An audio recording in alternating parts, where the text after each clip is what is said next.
Hello dear students, how are you all. I hope आप सभी अच्छे से होंगे। आज हम मैथमेटिक्स के उस ब्रांच के बारे में बात करने वाले हैं जो क्लास 6th से लेकर जहां तक आप मैथमेटिक्स पढ़ोगे वहां पर जरूरत पड़ता ही पड़ता है।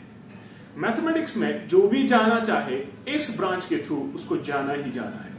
आप क्लास 6 की बात करें, 7 की बात करें, 8, 9, 10, 11, 12, जहां पर आपको चाहिए इस ब्रांच की जरूरत पड़ती ही पड़ती है। आज हम इस लेक्चर में यही समझेंगे कि ये ब्रांच क्या है, किसके रिलेटेड जो है बातें कर रहा है और इसकी टर्मिनोलॉजी क्या है वो समझने की कोशिश करेंगे।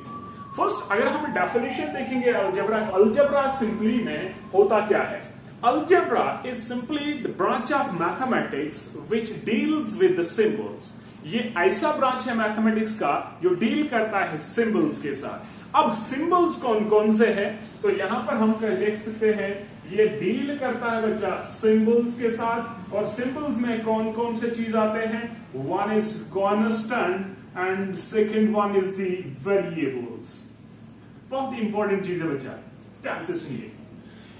Algebra is a branch of mathematics which deals with the symbols। और symbols कौन कौन है बच्चा, constants and variables। इतना ही नहीं, and the rules manipulating these symbols, और डील करता है उन रूल्स के बारे में भी जो इन सिंबल्स को मैनिपुलेट करने के लिए जरूरत पड़ते हैं। तो हम लिखेंगे Algebra is the branch of mathematics which deals with the symbols। और सिंबल्स कौन कौन से है, constants and variables, and the rules manipulating these symbols। This is the branch of mathematics that's known as the algebra। तो algebra जो है ना, it is all about puzzles। ठीक है, अब puzzle होता क्या है, आपको given quantities दी जाएगी, कुछ unknowns होंगे, कुछ knowns होंगे और आपको उन known quantity से unknown find करना है। For example, I have here 3 plus x is equal to 6। Here we have this quantity, this is the known quantity that is 3, और यहां पर और एक known quantity है that is 6, और ये unknown quantity है x। अब इन दो क्वांटिटीज के बेस पे मैं इस वेरिएबल का वैल्यू फाइंड कर सकता हूं। ठीक है, तो ये चीज जो है, ये सारी चीजें जो डील करता है ना, यही ब्रांच है अलजेब्रा का। ठीक है, तो बेसिक टर्मिनोलॉजी इसकी समझते हैं और जो भी चीजें आप इस ब्रांच रिलेटेड है वो समझने की कोशिश करेंगे। ठीक है, तो सबसे पहले हम उन सिंबल्स के बारे में देखेंगे जिन सिंबल्स के बारे में ये डील करता है। तो फर्स्ट सिंबल है हमारे पास कांस्टेंट। बच्चा, यही से आपकी इस अलजेब्रा की टर्मिनोलॉजी स्टार्ट होती है। कांस्टेंट होता क्या है कांस्टेंट, तो याद रखिए मैथमेटिक्स में कांस्टेंट उस क्वांटिटी को कहते हैं जिसका वैल्यू फिक्स्ड हो, यानी जिसका वैल्यू चेंज ना हो according to the environment. For example, आई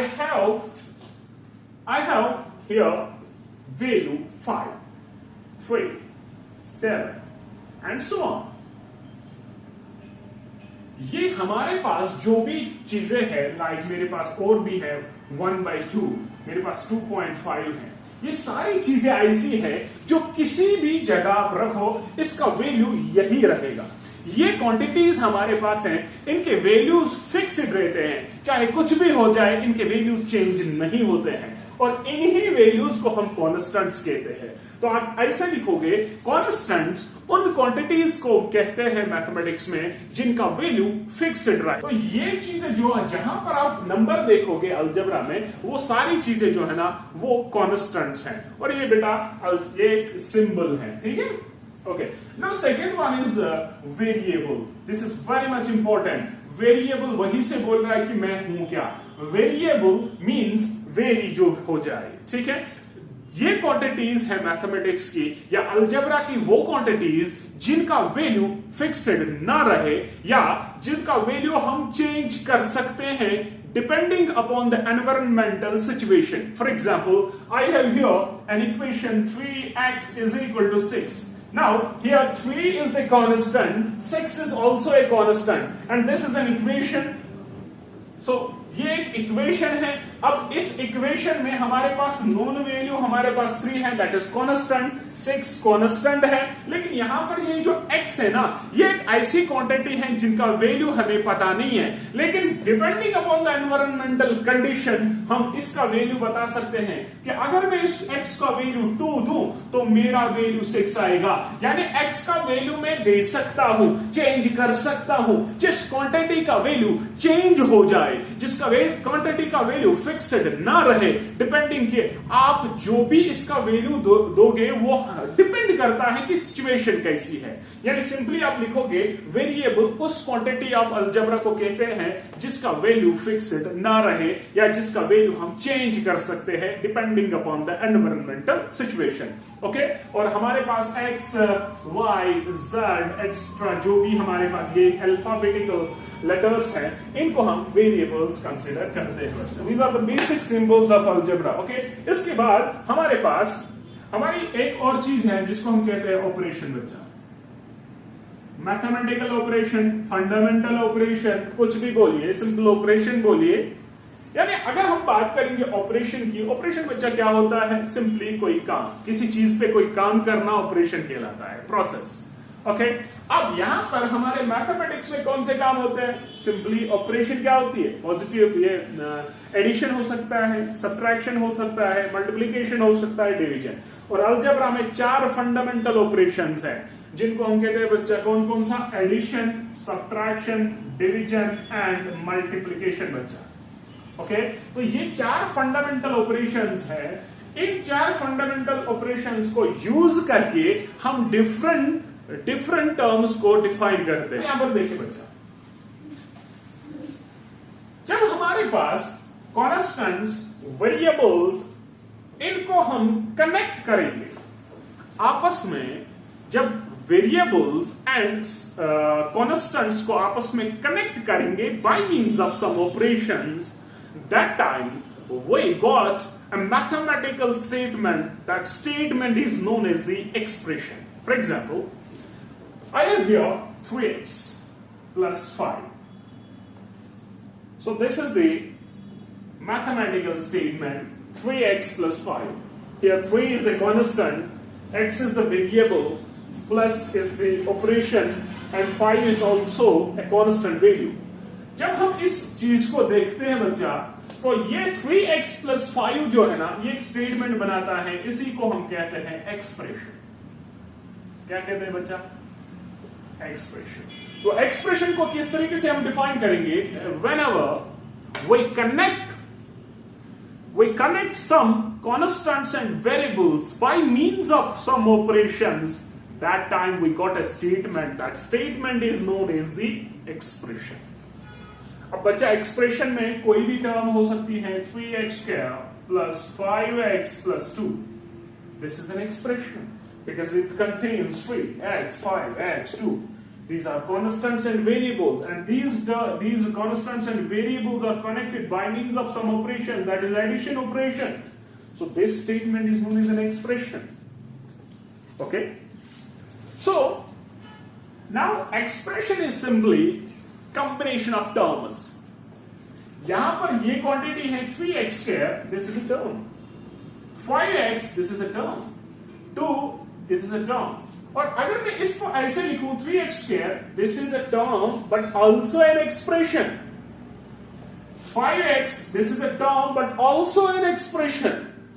अगर मेरे पास ये टर्म है, लेकिन टर्म के साथ साथ पहले ये एक्सप्रेशन है, तो किस तरीके से हम टर्म को डिफाइन करें? टर्म एक एक्सप्रेशन होती है जिसमें कॉन्स्टेंट्स और वेरिएबल्स आपस में कनेक्टेड हो सकते हैं, लेकिन इसमें सिर्फ 2 ऑपरेशंस का यूज आप कर सकते हो। One is multiplication and second one is the division. अगर मेरे पास है for example 3x² divided by 5, तो ये एक टर्म है। यहां पर अगर हम खोल के इसको देखेंगे तो ये 3 into x डिवाइडेड बाय बचा 5 है।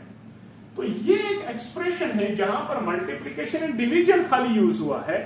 This expression is considered as the term. लेकिन अगर कभी कभार आपके प्लस और माइनस का इन्वॉल्वमेंट हुआ तब उसको हम टर्म नहीं कह सकते हैं। फॉर एग्जाम्पल, अगर मैं ऐसे लिखूं 3x + 5, this is a term, this is also a term, but plus sign इनको बीच में हुई तो इस सारी चीज को हम टर्म नहीं कह सकते हैं, ये एक एक्सप्रेशन है। ठीक है, बात समझ आ रही है ना?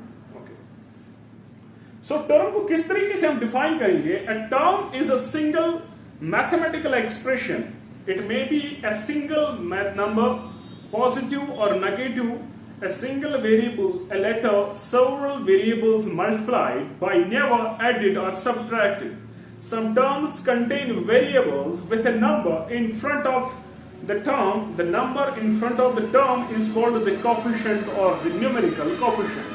ये सारी चीजें जो है ये टर्म की डेफिनेशन है, एक एक्चुअल में यही कहती है कि मेरे पास जो भी एक्सप्रेशन है, अब इस एक्सप्रेशन में डिफरेंट छोटी छोटी एक्सप्रेशन हुई होती है।